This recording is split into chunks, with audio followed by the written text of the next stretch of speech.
Art is a man who has worked incredibly hard to not be defined by the narratives that would describe him.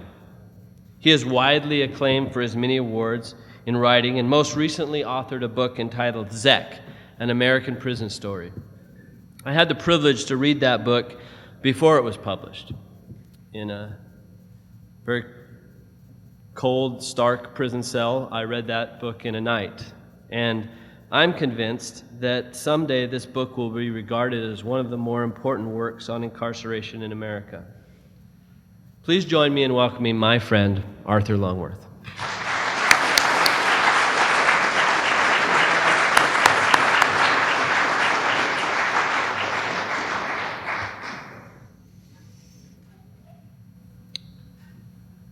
I met a girl when I was 15 who I still think about every day. We met in a state group home. Everyone knows what that is, right? A group home? For anyone who doesn't, it's simple. It's what it sounds like. It's a place where the state puts kids in a communal living environment. Kids who've been abused or abandoned, or whose parents are incarcerated. Usually kids that a caseworker, for whatever reason, is deemed too damaged to place in a foster home. Group homes are part of the foster care system. Although I'd argue that the term foster care is a mischaracterization of the experience. Group homes are inherently connected to incarceration. If you act out in one or run away, the state locks you up. Either the staff or police take you right down to juvie and throw you in a cell. Not for a short stretch either. Anyway, her name was Kate. And Kate was already in the group home when I got there. So she hit me to everything she thought I needed to know. You know, like which staff to watch out for and which rules we couldn't break. Kate was cool, which, you know, in state race terms means she'd been around. She was 17, and she'd been in group homes for 6 years. I could relate to that because even though I was younger, that particular group home was my 14th placement in 2 years.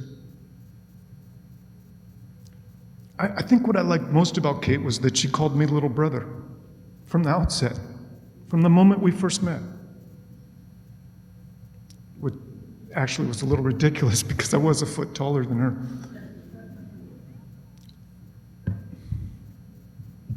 Kate adopted me as family because, in case you don't know, that's what state girls without a family do in order to feel whole. If you don't know what that's like, you know, not to feel whole, it would only be because you don't know what it's like to lack the most basic element of human existence, a family. Anyway, a month before Kate turned 18, the group home director showed up and told her to pack her stuff.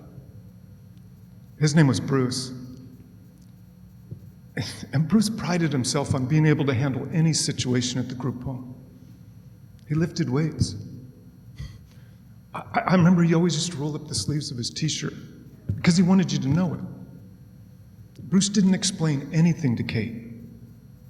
He didn't give her the chance to finish high school. She was in 10th grade. Because like the rest of us, she was held back. That's what happens when you're moved constantly or when you're thrown in juvie every time you run away. That group home didn't prepare Kate in any way for life outside. She didn't have any place to stay, no job, no money, nothing. You know, I'd been around long enough that this wasn't a surprise to me, nor was it even something I thought any of us could question. It's just the way the state raises you, right? And Kate, she handled it better than many boys I'd seen. She gave away her little clock radio and packed her clothes in a plastic garbage bag, because that's how you roll from place to place as a state kid. She had her state face on. You know, that blank slate of no expression you wear whenever you're moved around the state in order to project that you're not scared. But she was scared. She wanted to cry. I know, because I know her. I told her I'd go with her. I would have. But she said, no, not to worry, little brother. Somehow it was going to turn out okay.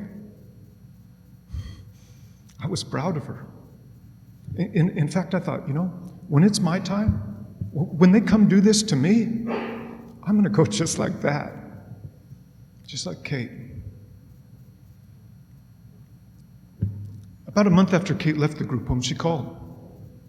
And a staff member let me talk to her, which was lucky because the home actually had a policy against that. Kate told me she had a job and a place to stay. Talking with her filled me with hope, like this really good feeling that no matter how bad a situation, if you push forward unafraid and persevere, things will turn out okay. She gave me her address and told me to come live with her when it was my turn to age out. Well, my turn came 8 months later when I was 16 and just started in 8th grade. That's when the state booted me out. I spent a week under a freeway overpass in Seattle before I, figured out a way to get to the address Kate gave me. It was way over in Bremerton. I found her. She was living in a one-room apartment with 3 other people. She had her little corner of the apartment, curtained off with a bed sheet, hung from the ceiling. It wasn't even enough space for her to lie down. She was pregnant. I mean, really pregnant. And she felt the need to explain that to me. She said it was a guy in the Navy who'd promised to pay for an abortion, but he didn't. He shipped out and left her like that instead. She didn't have any food, so I went and shoplifted some. Yeah. I remember a pack of hot dogs was all I could get, but we ate.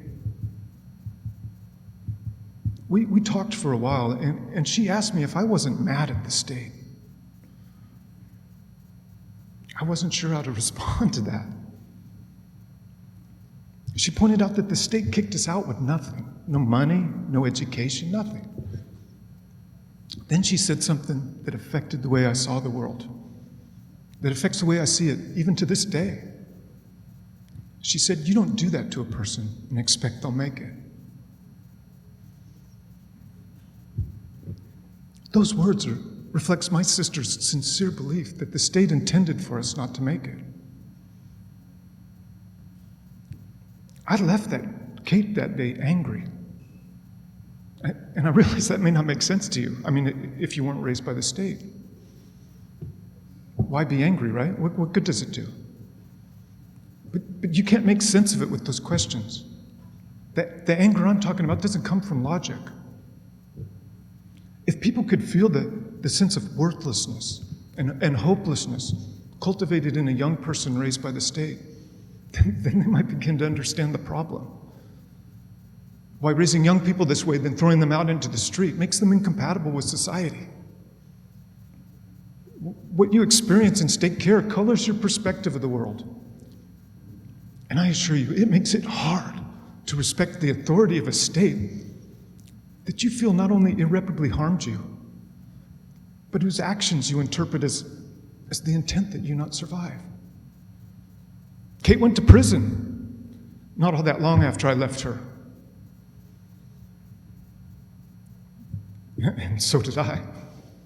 And I deserve to. I killed someone. Which I'm ashamed to admit isn't all that much of an anomaly for the community I come from. And I can't tell you how disappointed I am that after all these years in here, this story is still relevant. I know it is, because I know who comes in on the chain bus each week. And those of you who work in the criminal justice system, you know who's in the courtroom. The community I'm talking about for generations has been disproportionately represented in here. 78% of young people raised by the state end up in the criminal justice system. The overwhelming majority of them, by the way, commit their crime when they're young, when science tells us that their brains aren't yet even fully developed, and they're affected by trauma. They're disproportionately represented in a system that on its face is fair, right? We have fair laws and fair sentences, yet this happens. Why? And it isn't just the community I'm from. In case you didn't look around when you came in, believe me, there are some other communities overrepresented in here too. You know, I heard experts try to explain this by pointing out something they think is common sense and irrefutable. They say that the communities or kinds of people overrepresented in prison simply commit more crime, and often violent crime. You realize that's coded language, right? It's language that propagates the idea that something's inherently inferior or wrong with the people in those communities. I don't think that's the idea we should propagate as a society. It's harmful. When you're young and don't have access to a decent education or role model, you don't know how easy it is to come to believe that's true about yourself and your community. And it isn't true about anyone or any community. People are equal. Sometimes it's their experience that isn't. You know, neither is the relationship equal that the state has with certain communities. And if you inside your community never experienced the state as anything other than a beneficent social structure, be thankful. Just know that that isn't the case for every community. I'm not making an excuse for crime. You know, nothing I've said alleviates or detracts from personal responsibility. I'm pointing out that all of us, as individuals and communities, see the world through the lens of our experience.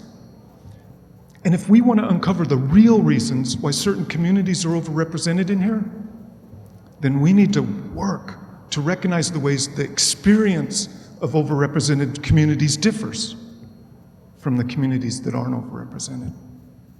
Yeah. I know that might sound complicated, but it isn't. It's not rocket science. And if we do it, then we might begin to understand why it's important to start funding our school districts equally.